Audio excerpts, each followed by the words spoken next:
Hello and welcome to episode 42 of Unknown to World Known. We're back with Queen's Park Rangers, and since you were last with us where we beat Swansea and something happened, we've then drawn all three of our games against Charlton, Barnsley and Huddersfield.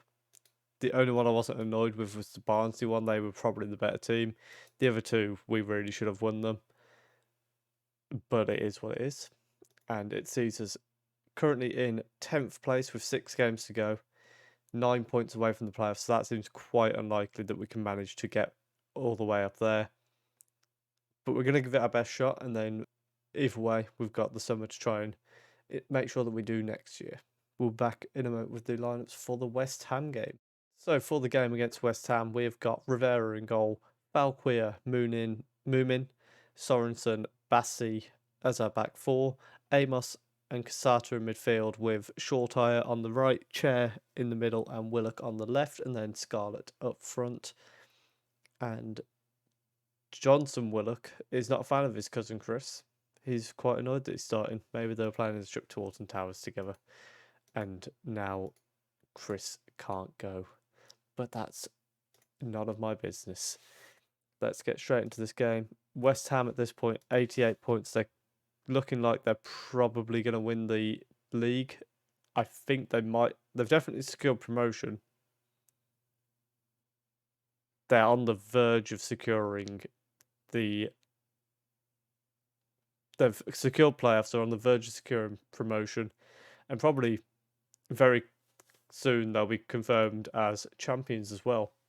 So let's see if we can delay those parties a bit today, and hopefully we can bring them back down to earth a little bit. As Rivero looks for Scarlett but doesn't find him, and Chair is beaten to the ball then as well. And now West Ham try to build down the right hand side. Willock gets the ball, but then it loses it straight back to Scarf, and Sorensen is not in the mood for messing around. But West Ham coming back at us, Fornals comes back in, Scarf finds Avando, and Amos does well to clear the ball to Scarlett, who's now going to have a run with it, finds Shortire alongside him, who's got a chance to go at his fullback one-on-one, and loses the ball out to, I think that was Tanganga. It was indeed. So a decent start for us there. We're not looking like we're going to roll over. Chair with the free kick, and Mumin sending it just over the bar. We've actually had a couple of chances from corners, and hopefully we can capitalise sooner rather than later from those chances. As Coventry brings the ball down, finds Fornals and Scov, who sends it across field to Kent. And there's been a penalty given there. Apparently Falquia fouled him. I thought he won the ball personally, but Scov misses the penalty, and Casata just isn't interested in trying to relieve any pressure. He's going to give them a chance off a corner now, and Kent whips it in. Mumin heads away, and it's picked up by Scov, who's going to bring it straight back down our right hand side. I've had a right mare with left and right hand sides this episode and the last episode. Last episode was horrendous for it. We've got a free kick quite deep. Chair's going to look towards that far post where Sorensen heads it across, and it's been disallowed because Scarlett pushed Ryan. Well, that's disappointing, isn't it? Sorensen there with the header, and yeah, I think Scarlett has just gone in and pushed Ryan, but when I put him on the instruction challenge goalkeeper, that's not exactly what I meant. Let's tell him to go but get a bit of revenge, and we'll tell Scarlett we appreciate the effort, but he's been unlucky. And so far, I'm quite happy with how we've performed. I think we've contained West Ham quite well. I'm saying, then again, that's really just under 1 because of the penalty. So let's look at making a change now, and I'm looking at Chair. He's very tired, so I think we are going to controversially bring him off for Coil, because my mind is already on Gillingham in a couple of days, who are 24th. So that feels like the game that is more winnable, should I say. And we're going to bring Valkyrie off as well, just because of that booking. It concerns me. I don't trust him. And let's fire them up. We've got a throw in here. Bassi is going to launch this into the box. No, he's not. He sends it short to Casata, and Bassi now sends across. Short Tire heads down to Amos. It's back to Short Tire. And we have taken the lead against West Ham with 10 minutes to go. And now we are going to start to try and hold out for a win here now. We're going to slow possession down. And we're going to distribute over the defence. Just see if we can get Scarlett in behind. Casata played it back to Bassi. Ball towards the far post. I thought here Amos had missed the chance. I thought he should have shot. But he knew better. Played off to Short Tire to put us 1-0 up. And that is a big goal if we can hold on for this now, as Fernando plays it inside to Casata, who's got space to work with, finds Amos, who sends it out towards Short Tire but messes the pass up. And I don't know what... Who missed that header? Because they are not starting the next game. Don't tell me it was Mumin. Don't tell me it was Mumin. It was, wasn't it? It was. He's not starting the next game for that. That is outrageously bad. And all of a sudden, we're back to a draw. And Ovando there with a chance to try and do something, but he just kind of messed up that chance. And we've given the ball away again here. And Mumin this time doesn't mistime everything, but it's lumped forward, and we're at a point now. We don't seem to be... I mean, it's just kicked straight over the top to Ryan. There's no control on that.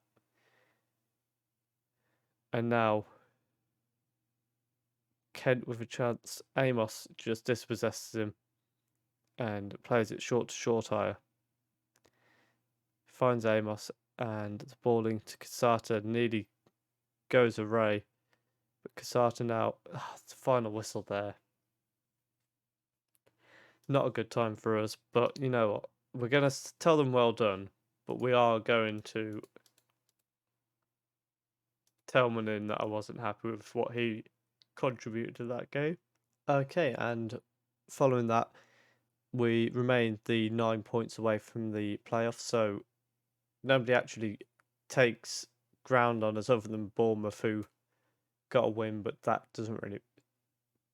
9th and 10th doesn't really matter. It's whether you can get up to 6th, really.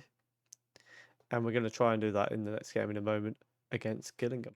And we're back now for the second game playing Gillingham. We're going with a couple of changes in defence, with Mensah Mersault coming in for Valkyrie and Mumin.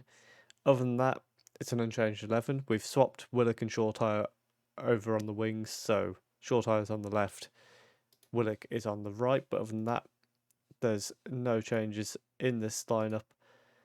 And we're going to play Gillingham now, and hopefully we're going to be able to get a result against them. And I mean, maybe with a bit of luck, we can slide a little bit closer to the top 6, but I think that's all we'll manage to do is slide a bit closer as Diamond goes down, but that's a dive and a half. And early on, we've given away a very silly penalty. And Dobson is going to step up for them and puts Gillingham, of all teams, 1-0 up. That is a gut punch and a half. They're bottom of the league. We don't need to see that penalty. I'm pretty sure. Yeah, if we beat them, they're relegated. And we're 1-0 down. That is entirely on Mensah. And early on, we've created nothing in the first half hour.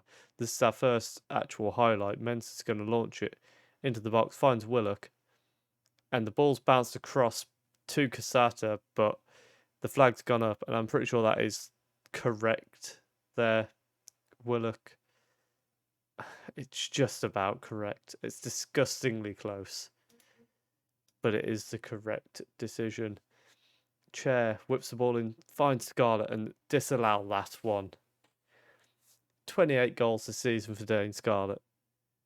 Oh boy, do we need him for next year if we want a promotion push. Or a very, very good replacement is what we're going to need. We've now got free kick, and Chair whips it in, finds Casata, and this time it's not disallowed as he heads in a perfectly legitimate goal. And all of a sudden, we have turned this game right around to put ourselves 2-1 up, and Gillingham are now staring a very dangerous result in the face. And now Casata lumps it forward, finds Scarlett, who plays it to Chair, and it's back to Scarlett, who takes it past the defender and finishes. It's 3-1. What a turnaround this has been. Before we've even reached half time, it's 3-1. And all of a sudden, QPR fans are bouncing. Gillingham fans are wondering what has hit them. Less than 10 minutes ago, they were celebrating being one. Less than 5 minutes ago, they were celebrating being 1-0 up, and all of a sudden, we're 3-1 up and in control.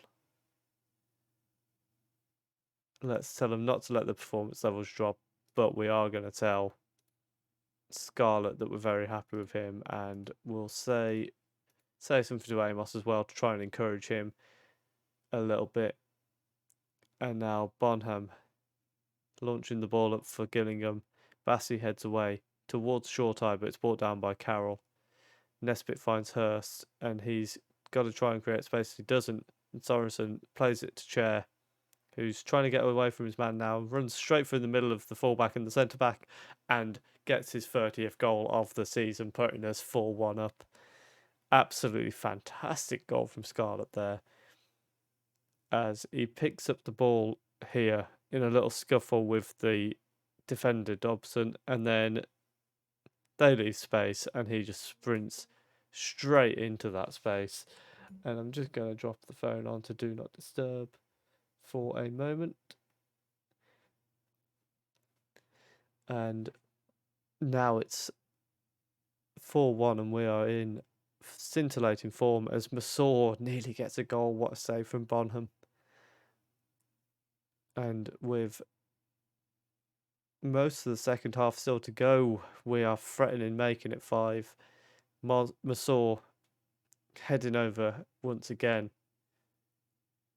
But now we're looking to the bench at who we can bring off. We're going to send McKinney on for Casata, I think. No, we're going to send Andrade on for Shorteye first of all, for Willock actually. And Coyle can come on for Casata shortly. And we might bring Scarlett off, given that he's got his hat-trick as well. We're going to do that now. Let's bring Dykes on up front. And then we'll make our final change as Chair coming off for Coyle. Just because Chair and Scarlett are the main guys we want to rest, because they're the main guys who are going to create goals for us. Casata skips past his man, wanting to prove me wrong, finds Shortire, who shoots just wide of the post. And we're going to praise them now because, yes, we had that dodgy start, but since then, we have turned this game right on its head. Mensah's going to launch this into the box. It's low into the box and cleared away. Sorensen picks it up, though, and finds Bassi. Plays it across to Masor, and now Mensah, with a chance to drive in towards the box, finds Coyle and Dykes with a lovely little pass to Fernando to put us 5-1 up. And let's have a look at that Dykes pass again here. Mensah played it in to Coyle. And the little layoff from Dykes is absolutely wonderful. And 5-1 now against Gillingham. We're making them pay for ever going 1-0 up against us. And all of a sudden, Nesbitt Rivero with a fantastic save there to keep them at 5-1. He's going to try and take the corner now for them. But Masor heads away. And McGregor picks the ball up. That's the end of the highlight. And it's looking like it's going to be ending 5-1. And it does. So, fantastic turnaround there for us as we very suddenly win 5-1, considering going into that game. Well, going early on, conceding that penalty left us very susceptible to an upset, and we've just had none of it. Absolutely smashed them. We now find ourselves 8 points off the playoffs with 4 games to go, so that's not going to happen. Let's be completely honest with ourselves. Not going to happen. I think we might have just relegated Gillingham. Going into that game, they were not relegated. I think they might be now. We'll be back in the next episode for Hull City and Walsall to end the season, and let's see if we can improve on 10th place at all. We might be able to sneak up for Bournemouth depending on results, but I think that'll be our limit. 9th place. I would be very surprised if we can get any higher than that. West Ham actually securing promotion there despite losing 2-1 to Fulham. What did Crystal Palace drew? So I'm guessing that secured them the promotion from the looks of it. Not really any of our business. Scarlett on 28 goals, the top goal scorer in the league as well, by the way. If you have enjoyed that, please do leave a like. Comment down below how you think what position you think we're going to finish this year. And do subscribe as well if you are enjoying the series. We'll be back in the next one for Hull and Walsall. Thank you very much for watching.